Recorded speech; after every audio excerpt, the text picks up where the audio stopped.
autumn of 1989, we bought a tiny house in the shadow of the medieval citadel of Carcassonne.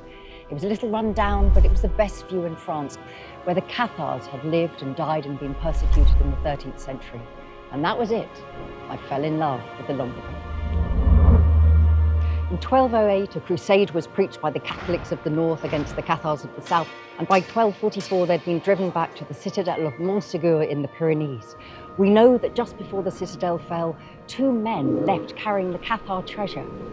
But the third we don't know. Could it have been a woman? We also know that 700 years later, the Nazi Grail hunters came looking for the Cathar treasure. They never found it. So you see, fiction takes over where history runs out. And when I first went to Montségur, I had all the voices in my head of what happened on the 16th of March, 1244, and the Cathars being burnt in the pyre. And I suddenly imagined a woman in a red cloak pulling it around herself. 10 years later, when I came to write that chapter in Labyrinth, I realized it was Alaïs, and I'd met her then, but I didn't know who she was. So to celebrate the 20th anniversary of the publication of the novel that took the world by storm, I'm going on a one-woman theatre tour. We're going to celebrate the landscape, the soundscape, the music, the myth and the legend.